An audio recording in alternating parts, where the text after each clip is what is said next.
Welcome to shadow chronicles Malayalam. 1959 ഫെബ്രുവരി മാസത്തിലാണ് റഷ്യയിലെ ഉറാൽ മലനിരകളിൽ നടന്ന ഒരു ദുരൂഹ സംഭവം പിന്നീട് ലോകശ്രദ്ധ നേടുന്നത്. പിന്നീട് ഡയാക്ലോഫ് പാസ് ഇൻസിഡന്റ് എന്ന പേരിൽ അറിയപ്പെട്ട ഈ സംഭവം ഇന്നും പൂർണ്ണമായി വിശദീകരിക്കപ്പെടാത്ത ഒന്നായി തുടരുന്നു. ഈ സംഭവത്തിന്റെ കേന്ദ്രത്തിലുണ്ടായിരുന്നത് ഒരു ട്രെക്കിംഗ് സംഘമാണ്.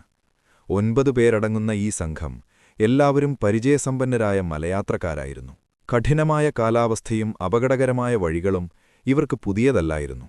അതിനാൽ തന്നെ അവർ തിരഞ്ഞെടുത്ത ഈ യാത്രയും ഒരു സാധാരണമായ എക്സ്പെഡിഷൻ എന്ന നിലയിലാണ് ആദ്യം കണക്കാക്കപ്പെട്ടത്. 1959 ജനുവരി 23-ന് ഇഗോർ ഡയാത്ലോഫ് എന്ന 23 വയസ്സുകാരന്റെ നേതൃത്വത്തിൽ ഈ സംഘം യാത്ര ആരംഭിച്ചു. ആദ്യം 10 പേരുണ്ടായിരുന്നെങ്കിലും ഒരാൾ ആരോഗ്യപ്രശ്നങ്ങൾ കാരണം തുടക്കത്തിൽ തന്നെ തിരിച്ചുപോയി. തുടർന്ന് ബാക്കി 9 പേർ യാത്ര തുടർന്നു. അവരുടെ ലക്ഷ്യം ഉറാൽ മലനിരകളിലെ ഒരു പ്രയാസകരമായ പാത പൂർത്തിയാക്കുക എന്നതായിരുന്നു. യാത്രയുടെ ആദ്യ ദിവസങ്ങൾ സാധാരണ രീതിയിൽ തന്നെയായിരുന്നു. അവർ ഡയറി എഴുതുകയും ഫോട്ടോകൾ എടുക്കുകയും ചെയ്തിരുന്നു.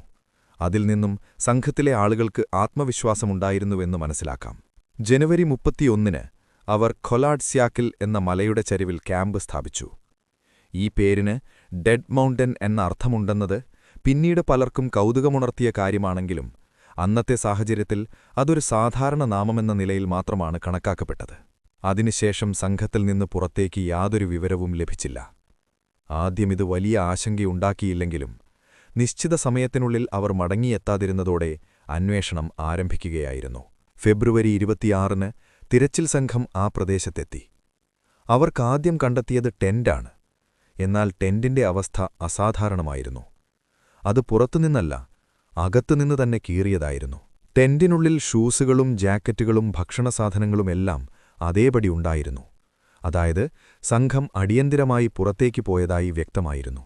ടെന്റിൽ നിന്ന് പുറത്തേക്കുള്ള കാലടിച്ചുവടുകൾ പിന്നീട് കണ്ടെത്തി. അവ കാട്ടിലേക്കാണ് നീങ്ങിയത്. എന്നാൽ അവ സാധാരണ ഫുട്പ്രിന്റ്സ് ആയിരുന്നില്ല. ചിലർ ചെരുപ്പില്ലാതെ നടന്നതും ചിലർ സോക്സ് മാത്രം ധരിച്ചതും കണ്ടെത്തി. -30°C വരെ തണുപ്പുള്ള സാഹചര്യത്തിൽ ഇത്തരത്തിൽ പുറത്തേക്ക് പോകുന്നത് അസാധാരണമായ കാര്യമാണെന്ന് അന്വേഷണ സംഘം വിലയിരുത്തി. കാട്ടിനുള്ളിൽ ഒരു വലിയ മരത്തിന്റെ സമീപത്ത് 2 മൃതദേഹങ്ങൾ കണ്ടെത്തി. അവർക്ക് സമീപം ചെറിയ തീ കത്തിച്ചതിന്റെ തെളിവുകളുമുണ്ടായിരുന്നു. ഇതിൽ ഒരാൾ മരത്തിൽ കയറിയതിന്റെ അടയാളങ്ങളും കണ്ടെത്തി. ഇത് അവർ എന്തെങ്കിലും കാണാൻ ശ്രമിച്ചതാകാമോ, അല്ലെങ്കിൽ എന്തെങ്കിലും ഒഴിവാക്കാൻ ശ്രമിച്ചതാകാമോ എന്ന സംശയമുയർത്തി. അടുത്തതായി കുറച്ചു ദൂരത്ത് 3 മൃതദേഹങ്ങൾ കൂടി കണ്ടെത്തി. ഇവരുടെ നിലപാട് പരിശോധിച്ചപ്പോൾ അവർ ടെന്റിലേക്ക് തിരിച്ചുപോകാൻ ശ്രമിച്ചതായി കരുതപ്പെട്ടു. എന്നാൽ അവർക്കതിന് സാധിച്ചില്ല. പിന്നീട് ലഭിച്ച റിപ്പോർട്ടുകൾ പ്രകാരം ഇവർ ഹൈപ്പോതെർമിയ മൂലമാണ് മരണപ്പെട്ടത്.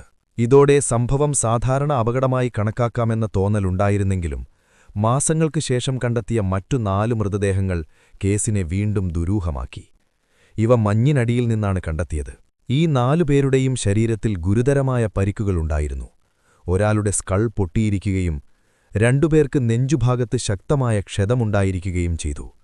ഒരു സ്ത്രീയുടെ നാവും കണ്ണുകളും നഷ്ടമായ നിലയിലായിരുന്നു. എന്നാൽ ഇത്രയും ഗുരുതരമായ ക്ഷതമുണ്ടായിട്ടും ശരീരത്തിന്റെ പുറംഭാഗത്ത് വലിയ മുറിവുകൾ കണ്ടെത്തിയിരുന്നില്ല. ഈ പരിക്കുകൾ സാധാരണ അപകടങ്ങളുമായി പൊരുത്തപ്പെട്ടതായിരുന്നില്ല. അതിനാൽ തന്നെ അന്വേഷണം കൂടുതൽ സങ്കീർണമായി. അവസാനം തയ്യാറാക്കിയ അന്വേഷണ റിപ്പോർട്ടിൽ മരണകാരണം അൺനോൺ കമ്പലിംഗ് ഫോഴ്സ് എന്നാണ് രേഖപ്പെടുത്തിയത്. അതായത് വ്യക്തമായി തിരിച്ചറിയാനാകാത്ത ഒരു ശക്തിയാണ് ഈ സംഭവത്തിന് പിന്നിലെന്നായിരുന്നു ഔദ്യോഗിക നിലപാട്. തുടർന്ന് ഈ സംഭവത്തെക്കുറിച്ച് പല വ്യത്യസ്ത സിദ്ധാന്തങ്ങൾ മുന്നോട്ടുവന്നു. മഞ്ഞിടിച്ചിലുണ്ടായിരിക്കാം എന്നതാണ് പ്രധാനമായൊരു വാദം. ചിലർ ഇത് സൈനിക പരീക്ഷണങ്ങളുമായി ബന്ധപ്പെട്ടതാണെന്ന് കരുതുന്നു. ചില റിപ്പോർട്ടുകളിൽ ആകാശത്ത് വിചിത്രമായ വെളിച്ചങ്ങൾ കണ്ടതായി പരാമർശങ്ങളുമുണ്ട്. കൂടാതെ കാറ്റ് സൃഷ്ടിക്കുന്ന ചില തരംഗങ്ങൾ മനുഷ്യരെ ഭയാവസ്ഥയിലാക്കാം എന്ന വാദവും മുന്നോട്ടുവന്നു.